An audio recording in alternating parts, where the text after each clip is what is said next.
Hey guys, so welcome back to another Let's Talk About It. This is a series where I'm going to just be transparent and talking about it, whether we are talking about faith, like we're going to talk about today, whatever God puts on my heart, that's what we're going to talk about. Anyway, if you are new, welcome to my channel. My name is Lachelle. If you are family, welcome back.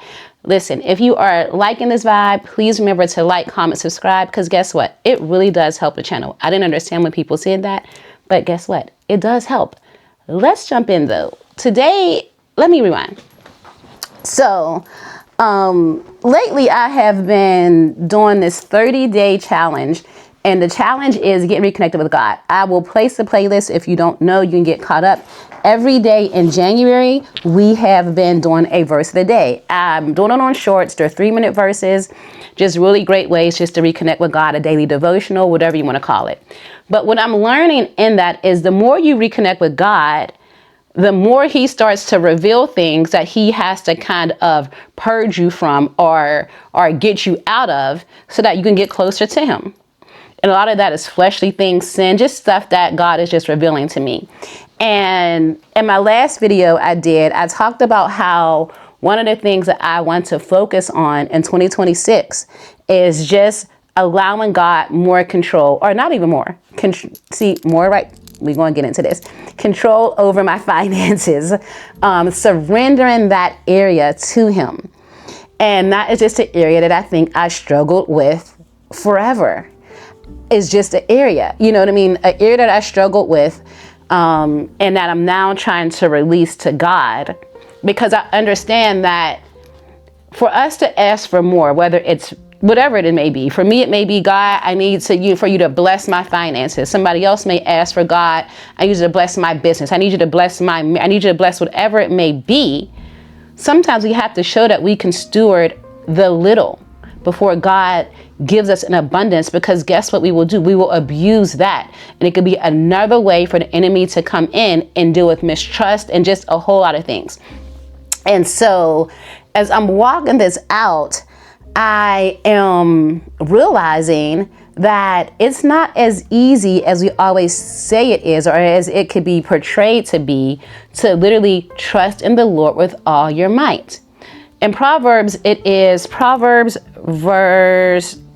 chapter 3, verse 5 through 6. It says, we are to trust in the Lord with all our heart and lean not on our own understanding.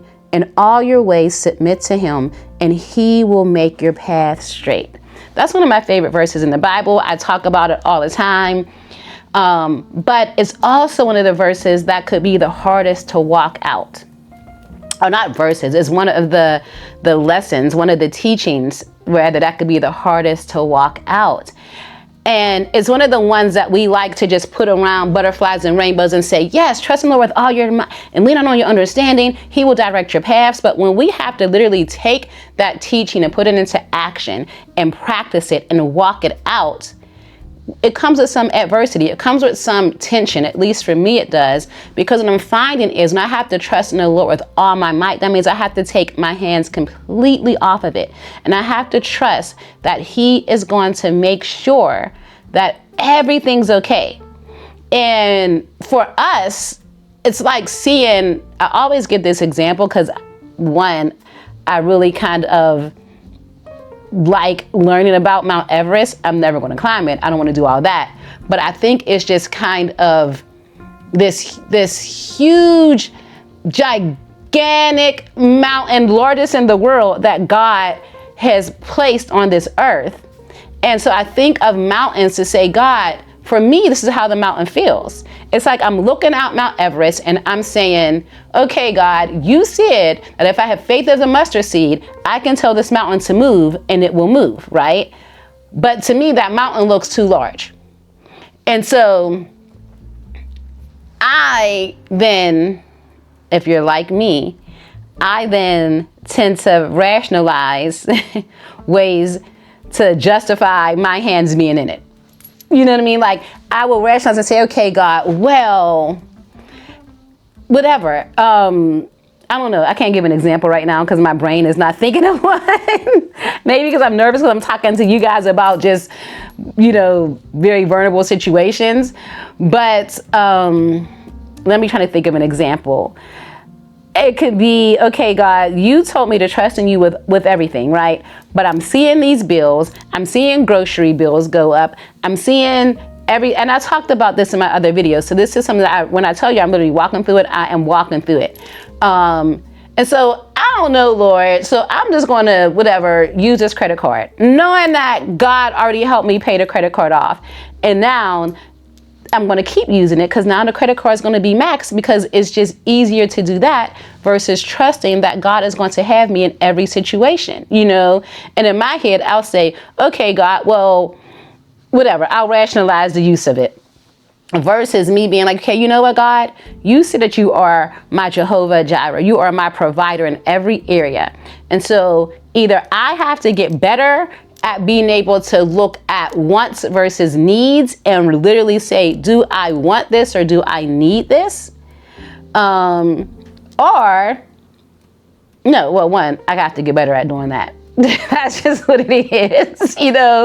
Sometimes I'm just going to have to cook instead of ordering Uber Eats out all the time for me and my family.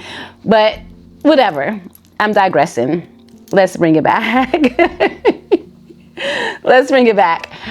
I'm going to have to be a better steward of my finances, and you're going to have to be able to steward whatever it is you need to trust God with. In order to do that, I'm going to have to go through the pains and the lessons. I'm going to have to go through the times that aren't going to feel good because I'm trusting in God. And sometimes trusting in God isn't going to feel like butterflies, rainbows, soft music. Sometimes it's going to feel like I'm walking through fire. I am in the lion's den. I am trusting you, Lord, that you are going to close the lion's mouth. I am trusting you, Lord, that this fire is not going to touch me. I am trusting you, Lord, that the desires of my heart will align with what you have in store for me and that you will create the path for it to come through.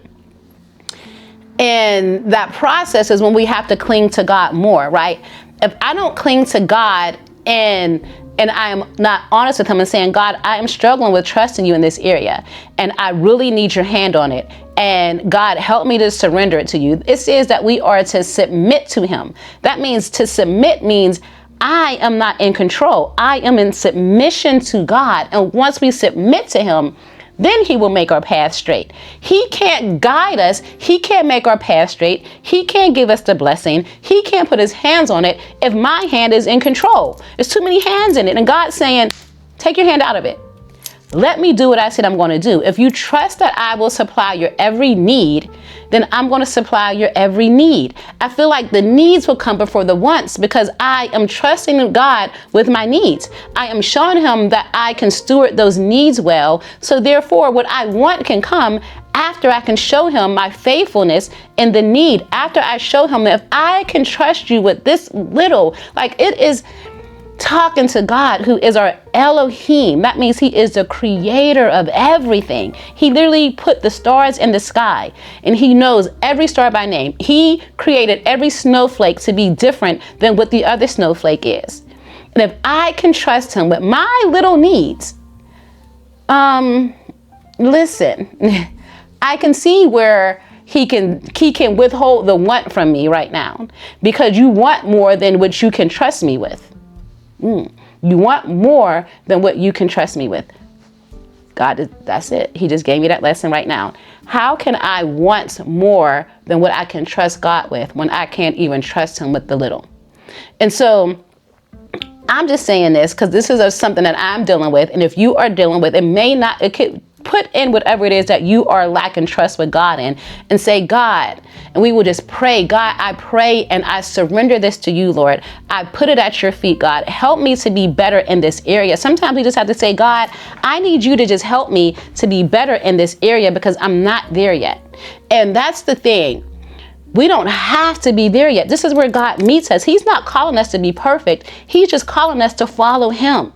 He's just calling us to follow him and to trust him in every aspect of our lives. I was listening to Pastor Stephanie Ike Okafor. I love her.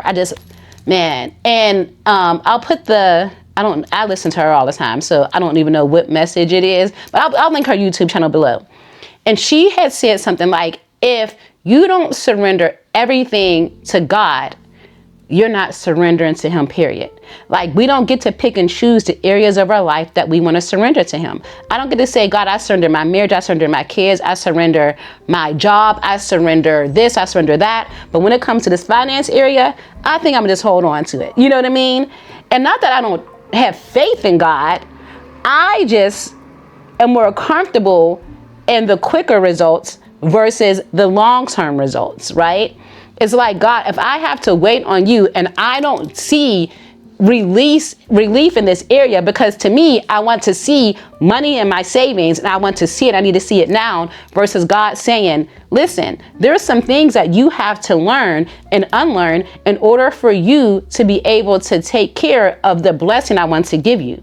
So you have to learn better stewardship of your finances. You have to learn needs versus wants. You have to learn how to build up a proper savings. You have to learn how to do this. And when I say you, I'm not just me, I'm talking about, partner with my husband and all of this as well. But it's just me personalizing as God is talking to me. But we have to get better at that. And there are just some things that's just like, right now, we are living in a economy that is going all sorts of ways. But guess what? I don't trust in the economy. I trust in God. I trust in God. I'm thankful that God has given me the provision of a job to provide. I'm thankful that God has given me the knowledge and the wisdom to even come to him and say, God, I need help in this area. Help me in this area. And God says, I got you. I am your father. Like, if you are a parent, would you rather your child struggle or your child come to you and say, you know what? I need help in this area. I don't know what I'm doing. I'm leading myself down disaster. Would you rather them come to you before that disaster happens and say, help me? I know I would rather my step babies come to me or their parents and say, I need help in this area. It's about to get bad, or it may not even get to the point it's about to get bad. I just need help. Guide me. You have the knowledge. You have the wisdom. Guide me. Help me, direct my path. And God says he will do that when we trust in him with all our heart, when we lean out on our own understanding, when we acknowledge him in all we do, we submit to him, and then we direct our paths. 3 things: trust in him with all our heart, lean out on our own understanding. That means we ask God for his knowledge and wisdom. We get into his word. We get into prayer. We connect with people that God may align in your life that has more knowledge or wisdom than you. And we submit to him. We acknowledge him. We submit to him in all our ways. And then he will make your path straight. He needs us to trust him with the little. Trust him with the little. Pay attention to your patterns. For me, my pattern can be, this is great, this is great. I feel uncomfortable, hand in. Pay attention to patterns, y'all. Pay attention to patterns, because patterns, when you keep going around and around, that's when the enemy can come in and create a snare and a stronghold, because he knows that you're going in a circle. So then he knows, oh, she's going to come back, boom, snare.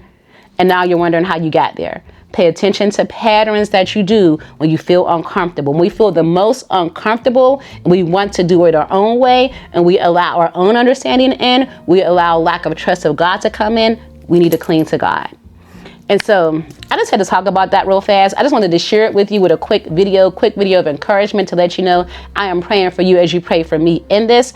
We will trust in the Lord in 2026. We will not lean on our own understanding. We will get into our word. We will submit to him. Ask God to show you the areas and reveal to you the areas that you have not submitted to him yet, and release your hands off of it so that God can come in and make our path straight.